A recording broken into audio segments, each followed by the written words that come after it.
Part 1. The Accusation. The sun was shining brightly as Amber Williams stepped into Midtown Elegance, a high-end clothing store in the heart of downtown. She was dressed in a casual yet classy outfit, light blazer, dark jeans, and a pair of loafers, exuding an aura of elegance and confidence that matched the store's ambiance. Today was a rare treat for Amber, who rarely found time to pamper herself with a shopping trip. After a particularly grueling week at work, she had decided to pick out a new dress for an anniversary dinner with her husband, Marcus. They had been married for nearly 10 years, and though life often got busy, they always celebrated their milestone with a special night out. Amber's first impression of the store was one of warmth. Soft jazz music flowed through the speakers, and the lighting was just dim enough to make every garment stand out like art on display. She felt a sense of calm as she made her way through the store, her fingers brushing over delicate fabrics and intricate designs. For a moment, she forgot about her hectic schedule, losing herself in the possibilities of new outfits and the elegance of the evenings she envisioned. As she reached for a stunning red dress that immediately caught her eye, she became aware of a woman a few feet away, observing her closely. She was an older woman, dressed in designer clothes with a short, rigid haircut that seemed to frame her severe gaze. The woman held her purse tightly against her body, her eyes darting toward Amber with an expression of distrust that was far too familiar.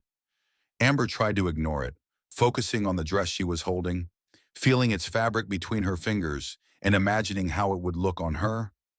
But the woman's gaze continued, piercing and judgmental. Finally, the woman, whom Amber would later remember only as Karen, could hold back no longer and strode over, her expression accusatory. "Excuse me," Karen said, her voice dripping with condescension. She looked Amber up and down, her gaze lingering on her clothing and the dress in her hand. "I couldn't help but notice you've been browsing here for quite some time." Amber paused, taken aback by the woman's audacity, but choosing to remain polite. "Yes, just enjoying my afternoon and looking for something nice for an event," she replied, trying to keep her tone friendly despite the growing tension she felt. Karen's mouth twisted into a tight-lipped smile that held no warmth. "Oh, is that so?" she said, her tone suggesting disbelief. She then gestured to the dress in Amber's hand. "You know, that dress is very expensive. Perhaps you should stick to something within your range." Amber felt her heart skip a beat, a mix of anger and sadness flooding her. She had been down this road before, judged and belittled for her race, and every time it stung just as deeply as the first time. She maintained her composure, meeting Karen's gaze calmly. "Thank you for your concern, but I assure you, I'm capable of deciding what's within my range." Karen's eyes narrowed, undeterred by Amber's poise. She looked around, as if expecting to find support from other shoppers. But the few people nearby were more focused on their own shopping, perhaps aware but uninterested in her unwarranted aggression. As Amber turned to walk away, Karen grabbed her arm, not hard, but with a possessive hold that stopped Amber in her tracks. "I've been watching you, and I think you might be planning to take something," Karen said, her voice barely above a whisper, but filled with venom. Amber pulled her arm free, her voice firm. "You have no right to accuse me of anything. I'm here as a paying customer, just like you." A store associate, a young man named Jake, who had been folding clothes nearby, noticed the commotion and hurried over, concern written all over his face. "Is there an issue here?" he asked, looking between Amber and Karen.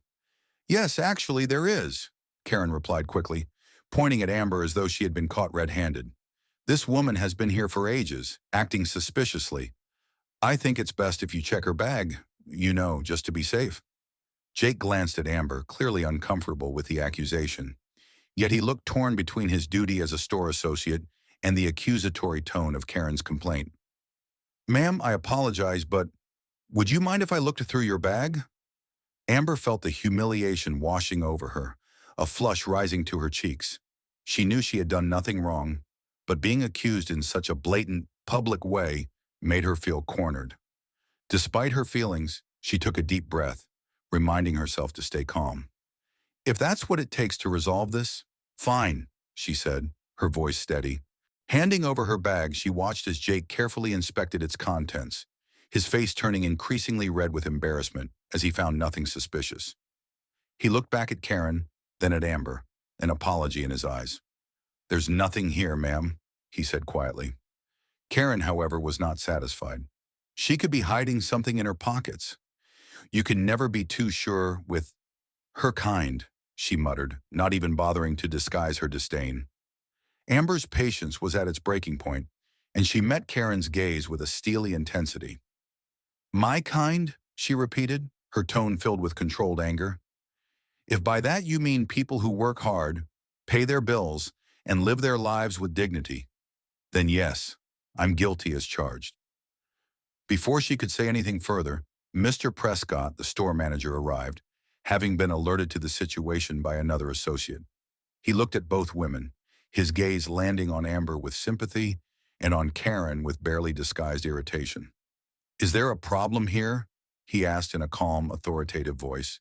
Karen, sensing an opportunity to assert her authority, quickly launched into an exaggerated account of events.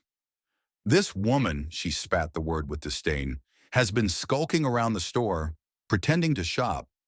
I just know she was planning to steal something." Mr. Prescott turned to Amber, his expression softening as he spoke to her. "Ma'am, I apologize for any inconvenience caused.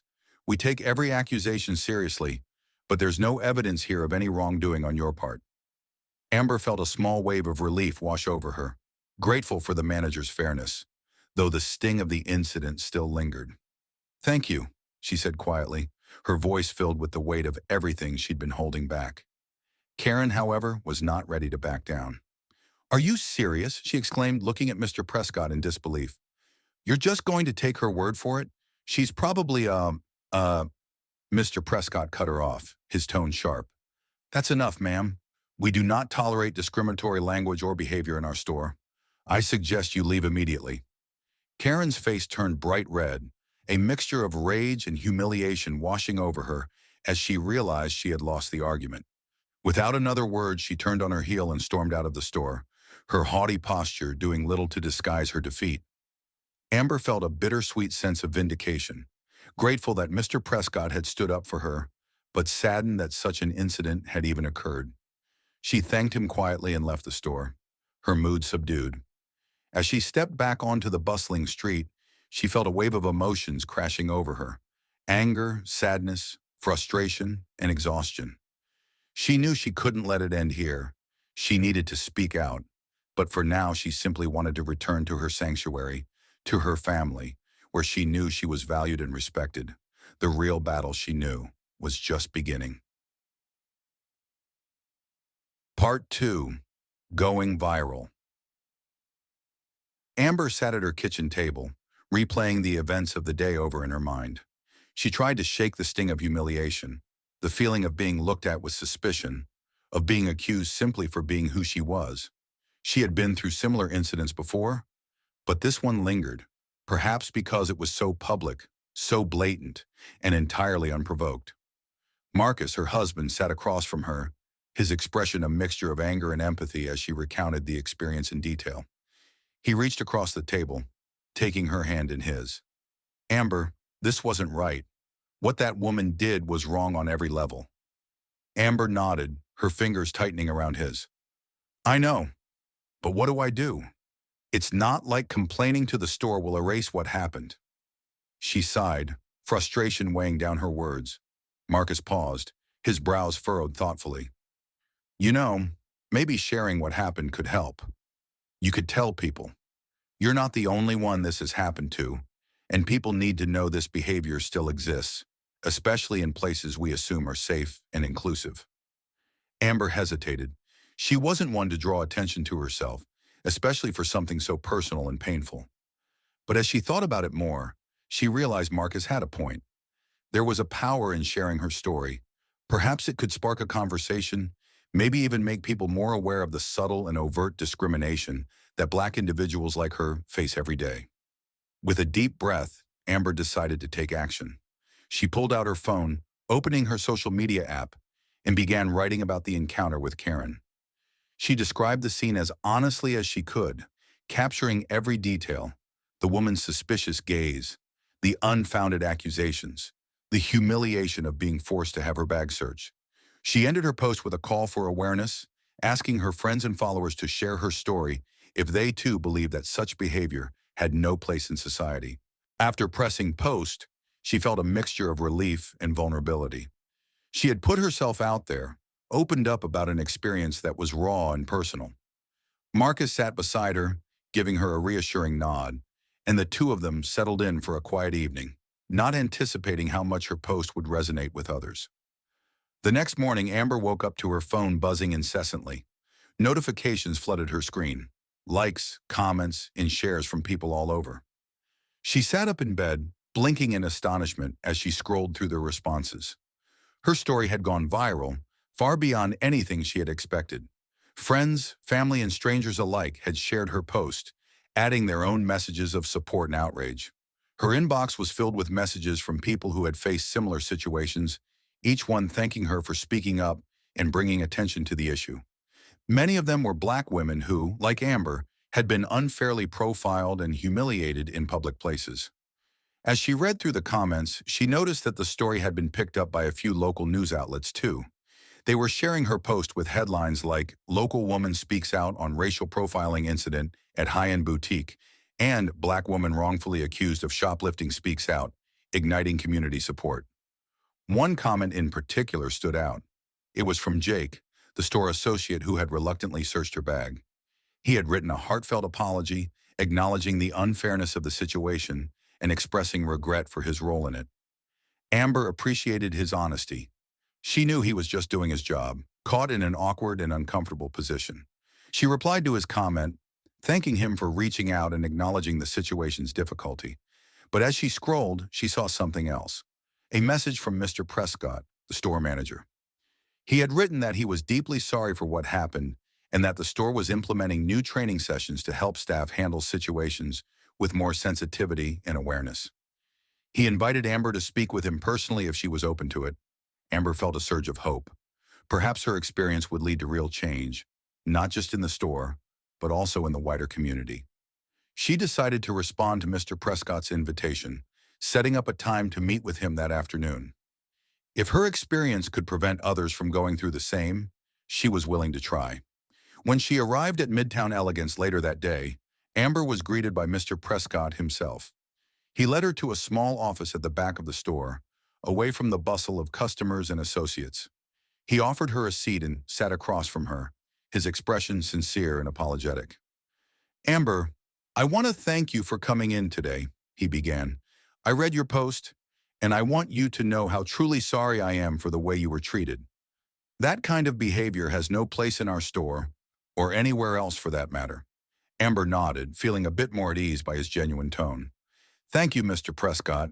I appreciate your words, and I'm here because I believe something positive can come out of this." Mr. Prescott leaned forward, his face serious. "I agree completely. I've already scheduled sensitivity and diversity training for the entire staff. I think this experience is a wake-up call for all of us to examine our biases and learn how to create a respectful environment for everyone." Amber felt a sense of satisfaction at his words. Knowing that the store was taking steps toward change made her feel validated, like her experience hadn't been in vain. She shared some ideas with him on how to create an environment that was not only respectful, but also welcoming for all customers. Mr. Prescott listened intently, taking notes and nodding in agreement. As they wrapped up the meeting, Mr. Prescott reached out his hand. "Thank you for speaking with me, Amber. I want you to know that you're always welcome here, and I hope you'll see the changes we're implementing as a result of your courage to speak up." Amber shook his hand, feeling a sense of closure but also empowerment. "Thank you, Mr. Prescott. I'll be watching," she replied with a small smile, which he returned. On her way out, Amber spotted Jake, who gave her a sheepish smile and a wave. She waved back, feeling a sense of connection that hadn't been there before. She knew that he, too, had learned something from this experience. By the time she returned home, Amber's story had continued to spread online, and news outlets were picking it up nationally. The incident had sparked a larger conversation about racial profiling in retail spaces, with advocates calling for widespread reform. Later that evening, Amber and Marcus sat together, reflecting on everything that had happened. Amber was still astonished by the impact of her story, but Marcus reminded her that it was because she had spoken up, turned her pain into purpose, and demanded change. Amber knew she hadn't just stood up for herself. She had stood up for countless others who had felt unseen, unheard, and disrespected. And in the end, that was what made all the difference. Part 3. From Pain to Progress. Amber's story had grown beyond her wildest expectations. In the weeks following her meeting with Mr. Prescott, she watched as her post continued to gain momentum. It was no longer just a local issue. Her story was sparking a broader movement.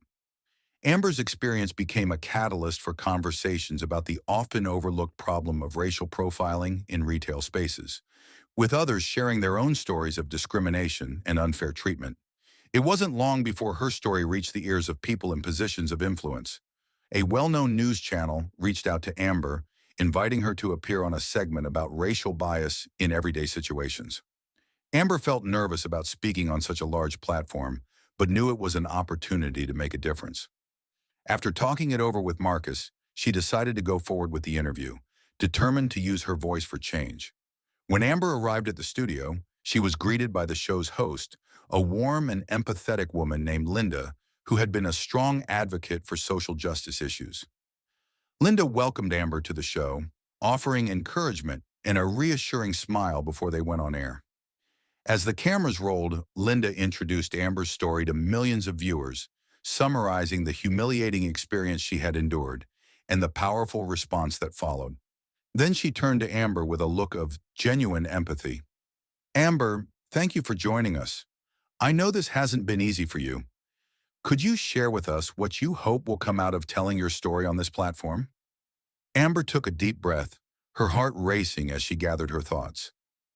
"I think what happened to me happens to so many people of color, but they often stay silent. Whether it's fear, shame, or just exhaustion from dealing with these situations, people don't always speak up.